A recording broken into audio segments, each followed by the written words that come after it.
naît Bilderberg en 1954. Bilderberg est une association euro-américaine, ce qu'on oublie, et pas du tout européenne, euro-américaine, puisque David Rockefeller était à la fondation, Bill Donovan, l'ancien chef de l'OSS, était à la fondation, Allen Dulles, chef des services secrets, était à la fondation, pour ne citer que quelques noms connus. Du côté européen, qui y avait-il derrière Bilderberg? Jean Monnet, et tous les gens de l'équipe qui ont dit il faut faire l'Europe, faire l'Europe, faire l'Europe. Bon, mais leur Europe. Et ce qui ne veut pas dire une Europe de la liberté. Alors la trilatérale, j'en parle tout le temps, c'est quoi? En 72, parce qu'ils annonçaient qu'ils allaient créer l'année d'après un organisme, ils n'avaient pas dit lequel.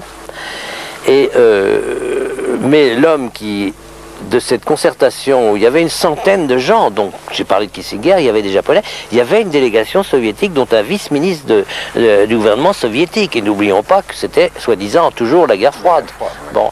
Or ils étaient là, et la conclusion applaudie par les soviétiques dans ce vice-ministre qui s'appelait Bykov, qui existe encore, de M. Perlmutter, un économiste américain très connu, était la suivante.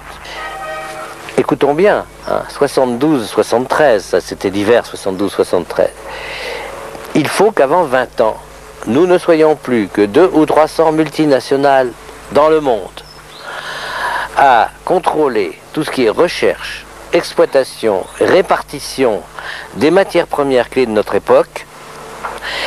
Et donc voilà la phrase textuelle, et il expliquait, à partir de ce moment-là, il y aura 3 moteurs dans le monde, le moteur industriel panaméricain, le moteur industriel japonais et le moteur industriel pan-européen, incluant l'Union soviétique, en 72-13. Et l'année d'après, donc, naît la trilatérale, qui était donc 3 moteurs industriels drainant derrière eux, à partir de 3 grands ensembles économiques, tout ce qui n'était pas multinational. Ils disaient même dans leur texte que toutes les petites et moyennes entreprises de nos pays deviendraient des sous-traitants, donc aux ordres.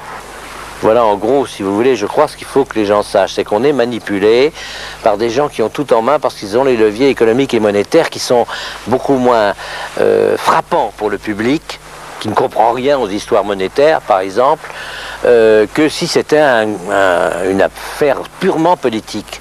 Non, c'est technocratique, c'est monétaire, c'est financier, c'est la grande coulisse mondiale. Et d'ailleurs, à mon avis, même si ces gens sont très puissants, ils échoueront.